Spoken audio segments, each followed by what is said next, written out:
जय हिंद दोस्तों।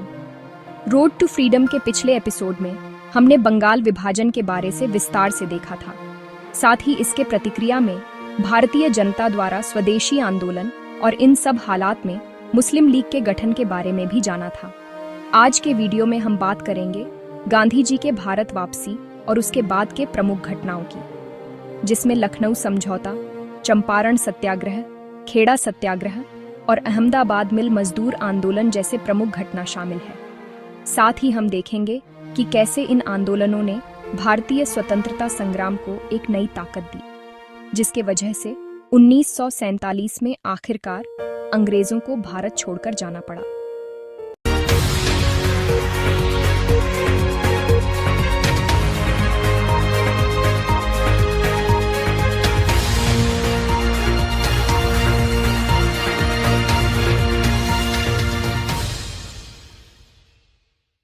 नौ जनवरी 1915 को गांधी जी मुंबई के अपोलो बंदरगाह पर उतरे।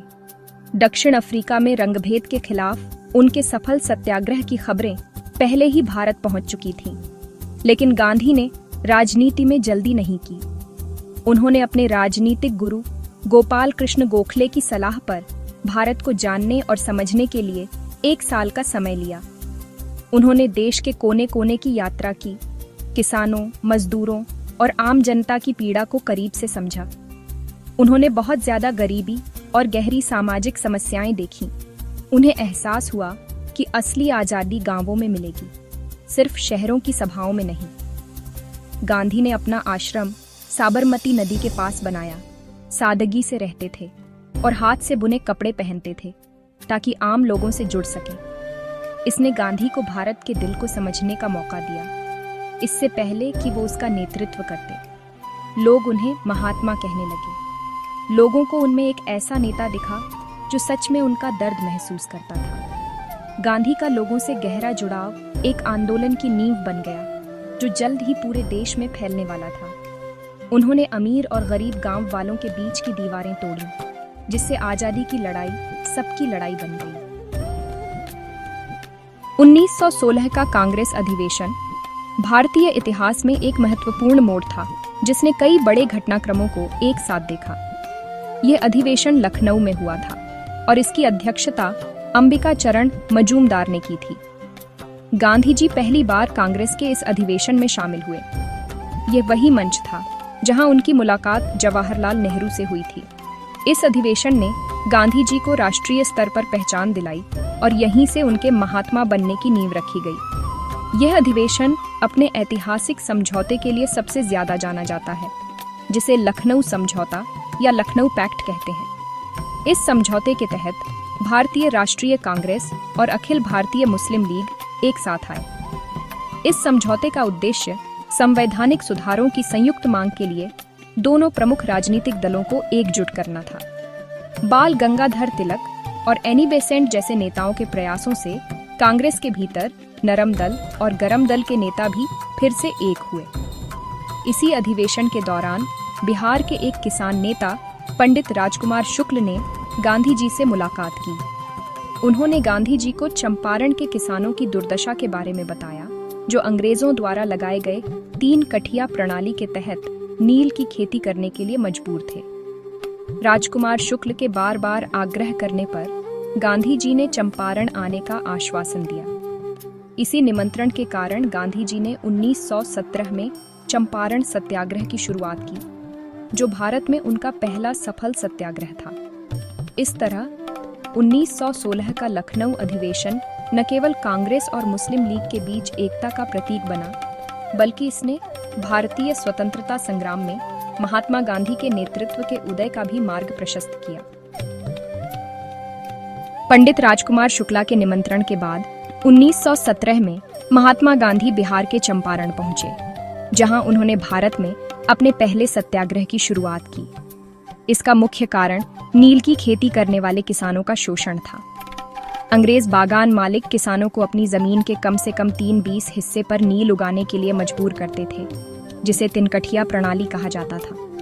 किसानों को नील की खेती के लिए बहुत कम भुगतान मिलता था, जिससे उनकी आर्थिक स्थिति दयनीय हो गई थी। इसके अलावा नील की खेती एक ही भूमि पर बार बार करने से भूमि की उर्वरता कम हो जाती है, जिससे भविष्य में कोई और फसल उगाना मुश्किल हो जाता था। गांधी जी ने वहां जाकर किसानों की स्थिति का अध्ययन किया और उनका समर्थन किया। उन्होंने शांतिपूर्ण विरोध और असहयोग का मार्ग अपनाया। अंततः सरकार ने गांधी जी की मांगों को मानते हुए एक जांच समिति का गठन किया। इस समिति की सिफारिशों के आधार पर तिनकठिया प्रणाली को समाप्त कर दिया गया और किसानों को मुआवजा भी मिला। गौरतलब है कि इससे 10 साल पहले भी 1907 में शेख गुलाब के नेतृत्व में चंपारण में किसान आंदोलन हुआ था। हालांकि इस आंदोलन ने हिंसक रूप अपना लिया और किसानों ने हरदिया कोठी के प्रबंधक ब्रूमफील्ड की लाठी से मार मारकर जान ले ली। इसके बाद अंग्रेजी हुकूमत बौखला गई और आंदोलन को दबाने के लिए दमन का सहारा लिया। शेख गुलाब को गिरफ्तार कर लिया गया और उन्हें तरह तरह की यातनाएं दी गई। शेख गुलाब के गिरफ्तारी के बाद किसान आंदोलन की बागडोर राजकुमार शुक्ल ने संभाली। बाद में उन्होंने मोहनदास करमचंद गांधी को यहां आने का न्योता दिया। चंपारण भारत में सत्याग्रह की पहली बड़ी जीत बन गया।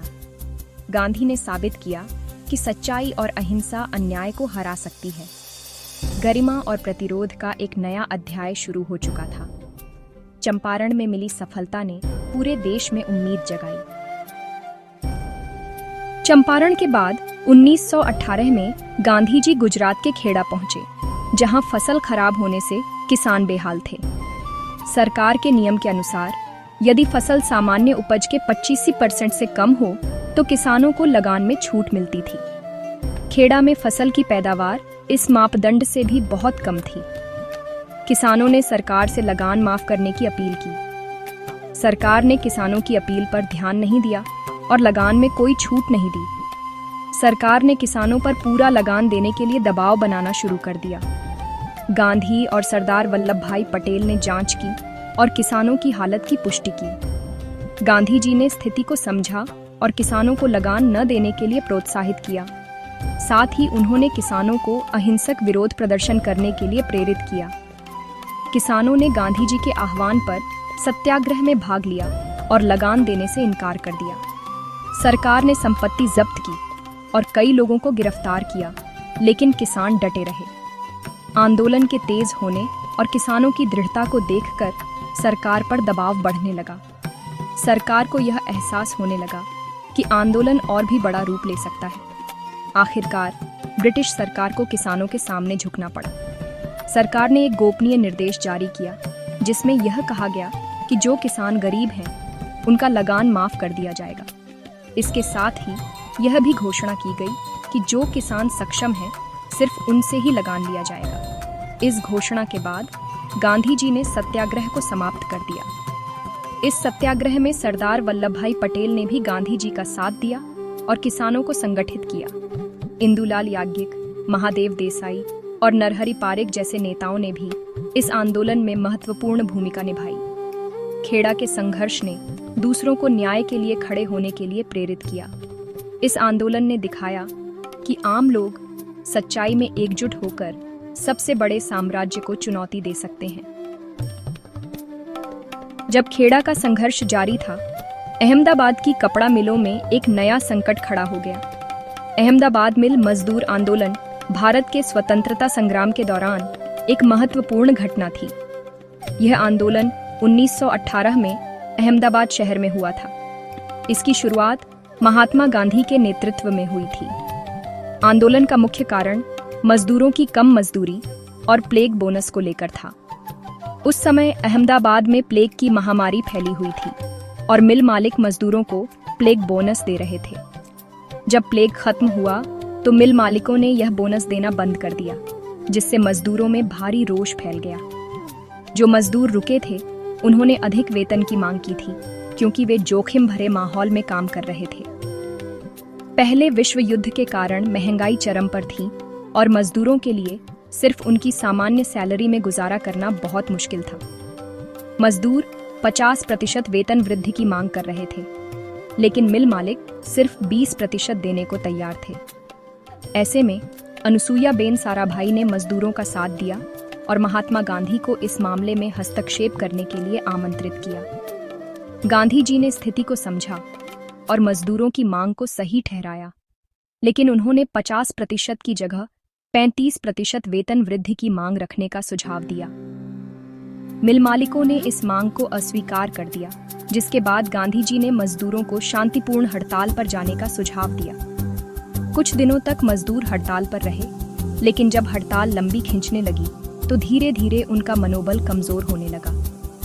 आंदोलन कमजोर होते देख गांधी जी ने भारत में अपनी पहली भूख हड़ताल शुरू की, ताकि मजदूरों का हौसला बना रहे।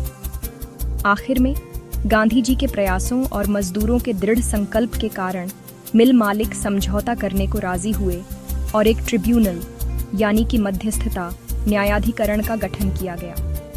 ट्रिब्यूनल ने गांधी जी द्वारा सुझाए गए 35% वेतन वृद्धि को सही ठहराया। इस निर्णय से मजदूरों की जीत हुई और हड़ताल समाप्त हो गई। यह आंदोलन गांधी जी के सत्याग्रह और अहिंसा के सिद्धांतों की एक बड़ी सफलता थी। इस आंदोलन ने मजदूरों को उनके अधिकारों के लिए लड़ना सिखाया और उन्हें एकजुट किया। इस घटना ने न केवल भारतीय स्वतंत्रता आंदोलन में एक नया अध्याय जोड़ा, बल्कि गांधी जी को मजदूरों और आम जनता के बीच लोकप्रिय बनाया। चंपारण, खेड़ा और अहमदाबाद के संघर्ष एक नए प्रतिरोध की नींव बने, जो सच्चाई, एकता और अहिंसा पर टिका था। इन आंदोलनों ने भारत को उसका सबसे शक्तिशाली हथियार दिया, सत्याग्रह। पहली बार किसान और मजदूर आजादी की लड़ाई में हीरो बने। कांग्रेस, जो कभी एक अभिजात वर्ग की पार्टी थी, अब आम लोगों को अपना रही थी। सबसे जरूरी बात, उन्होंने ब्रिटिश की अजेयता के मिथक को तोड़ दिया। गांधीवादी युग की शुरुआत उम्मीद का वादा और मानवीय भावना की जीत थी। भारत आजादी की लड़ाई में अगले अध्याय के लिए तैयार था। इस सीरीज के आने वाले वीडियो में इन्हीं घटनाओं की चर्चा करेंगे। अगले वीडियो में बात करेंगे रॉलेट एक्ट और जलियांवाला बाग हत्याकांड की। जय हिंद,